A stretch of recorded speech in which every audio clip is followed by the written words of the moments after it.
दोस्तों नमस्कार। आज दोस्तों हम एक नया टॉपिक शुरू करने जा रहे हैं, क्योंकि गर्मी की छुट्टियां आ गई, इसलिए बच्चों को एक नई चीज़ सिखाने जा रहा हूं और आप शायद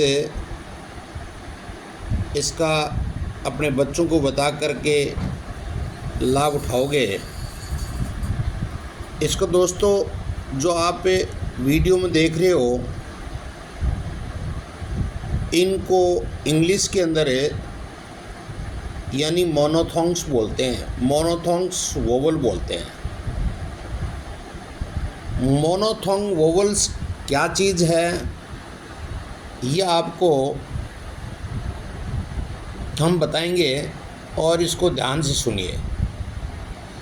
मोनोथोंग वोवल्स होते हैं 12 होते हैं। 12 मोनोथोंग वोवल्स के अंदर पहला जो मोनोथोंग्स वोवल्स है वो दोस्तों है ई।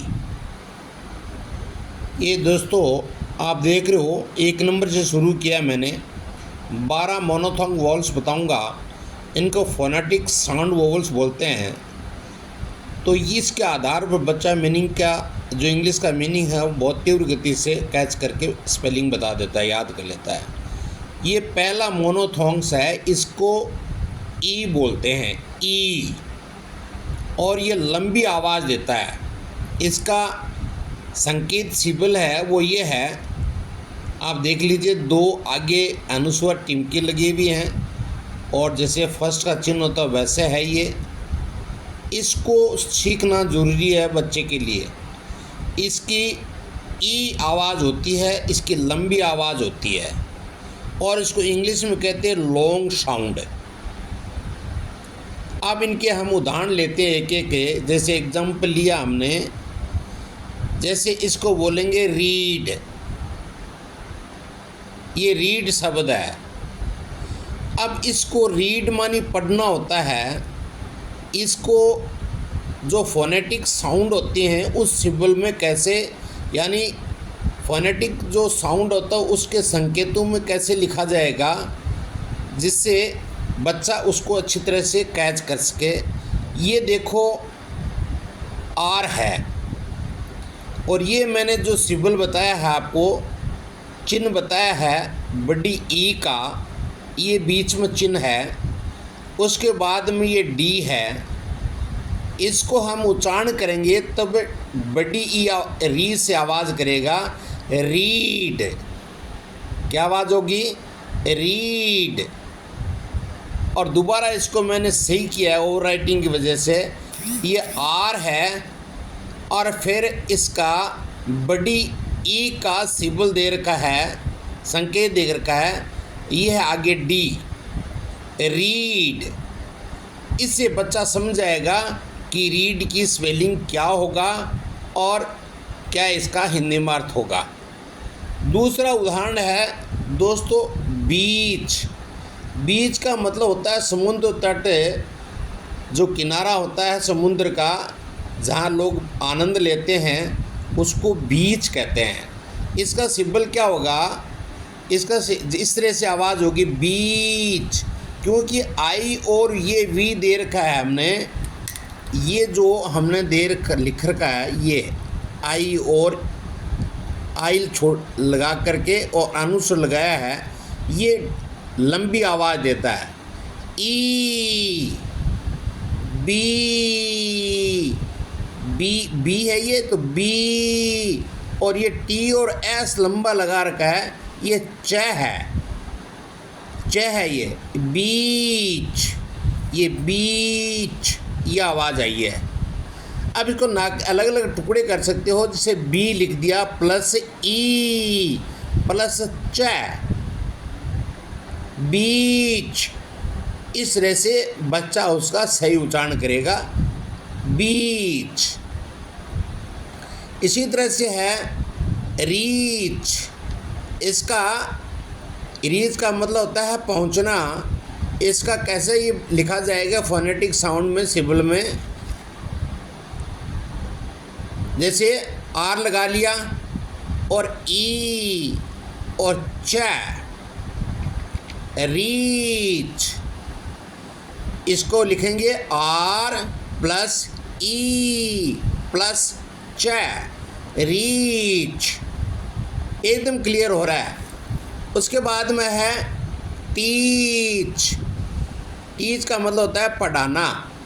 अब इसको देखिए, ये टी है और ये ई, लंबी आवाज़ है। ये है टी और एस की डिज़ाइन, च, टीच।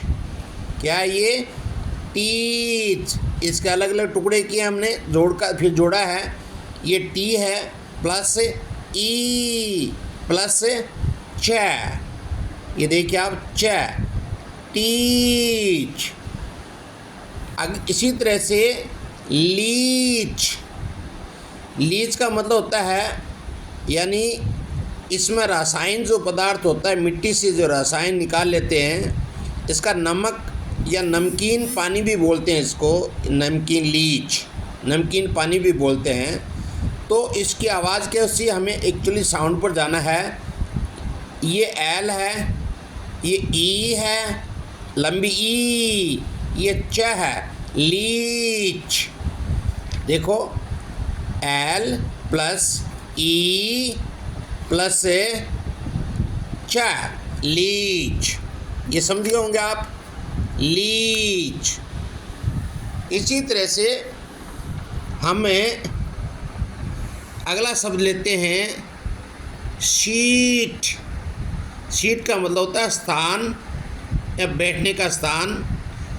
और ये एस हो गया, ये ई हो गया, लंबा लॉन्ग साउंड होगा ई। ये टी हो गया, सिट, सीट, शीट। सिट नहीं होगा, ये शीट। क्या होगा दोस्तों, प्यारे बच्चों? ई लंबी है, ये लंबी आवाज़ है, सीट, ई है ये। तो इसका मतलब S plus E plus T, इसको मिलाओगे तब ये हो जाएगा S plus E plus T. इन तीनों को मिलाओगे जोड़ करके तो ये हो जाएगा सीट। सीट का मतलब स्थान। इसी तरह से ईट, क्या होगा? ई। ये लंबी खुदी आवाज़ है, वो ई है। इसमें पहले इसके कोई भी कॉन्सोनेंट नहीं है, इसलिए ये खुदी है, ये लंबी आवाज़ हो गई, मतलब खुद ई है, ये लंबा लॉन्ग साउंड है, लंबी आवाज़ है, ईट, ईट। आई यानी ई हो गया, आई के अगेंस्ट स्वर है, ये सिंबल है, तो ई लंबा हो गया, प्लस टी तो हो जाएगा ईट। ईट मानी खाना। इसी तरह से दोस्तों अब लेते हैं हम दूसरा सिंबल है नंबर 2, वो है अपना है ई। क्या नंबर है? 2 नंबर क्या है? ई। ये शॉर्ट साउंड है, छोटी आवाज़ है, इसको शॉर्ट साउंड बोलते हैं। ये है मोनोथोंग बता रहा हूँ, मोनोथोंग वोवल्स बता रहा हूँ मैं। 12 में 2 एक और या दूसरा चला रहा हूँ। एग्जाम्पल क्या होगा? शिट, शॉर्ट आवाज़ होगी ना, ई, ई, शिट, शिट। ये देखो, ये चिन्ह है, ये आपने देखा होगा चिन्ह, इसका सिंबल ये है, जैसे फर्स्ट लिखते हैं वैसे। इसके ऊपर इसमें तो 2 अनुस्वर लगा हुआ है फर्स्ट ला करके, इसमें अनुस्वर है नहीं, इतना ही याद रखना है बस। ये बहुत आसान हो जाएगा और छोटे बच्चों के लिए तो बड़ा आसान होता है ये सीखना। तो देखो अब तो पढ़ते हैं हमें, तो एग्जाम्पल लेते हैं। शिट, तो एस ई और टी, शिट, सी छोटी होगी, ट आदत, आवाज़ थोड़ी शॉर्ट बोली जाए। Shit, S plus E plus T, sit. Sit माने होता है बैठना। बिट, बिट का मतलब होता है थोड़ा, साउंड पर चल रहा है अपने को। Bit, B E T, bit. B plus E plus T, जोड़ दो इनको, बिट। हो गया। इसी तरह से लेते हैं अगला शब्द में, आपके शायद समझ में आ रहा होगा, it.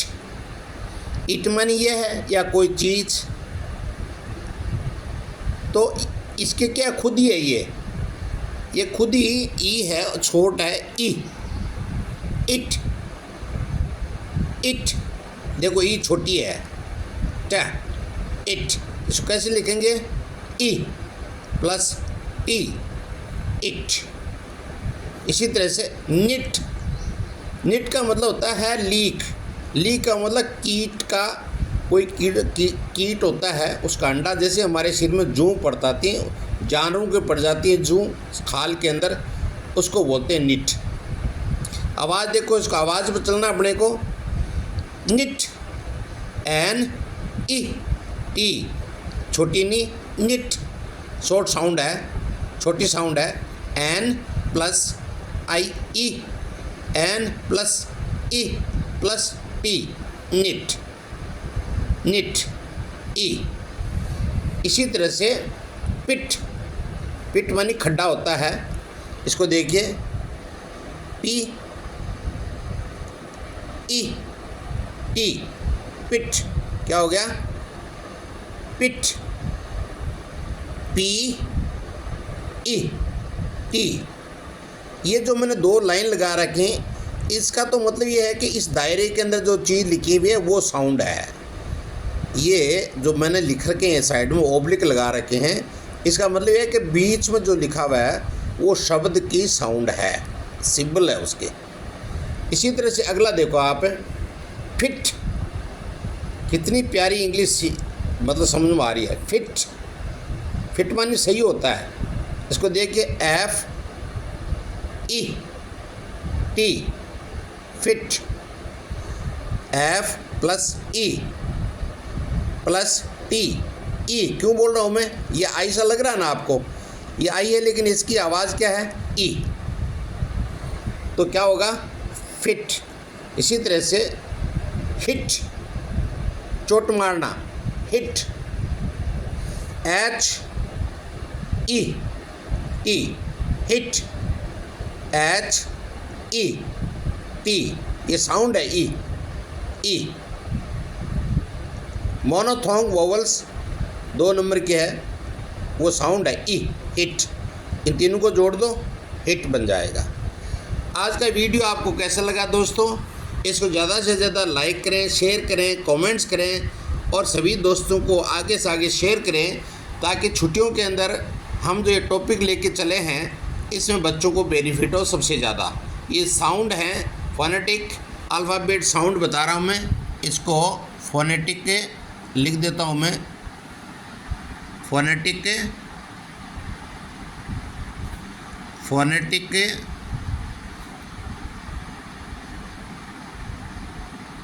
Phonetic sound alphabet, alphabet, ये आप इनको अच्छी तरह से समझना और बच्चों को समझाना। ओके दोस्तों, आज का टॉपिक समाप्त हुआ, फिर कल मिलेंगे। ओम नमः शिवाय। धन्यवाद, थैंक यू।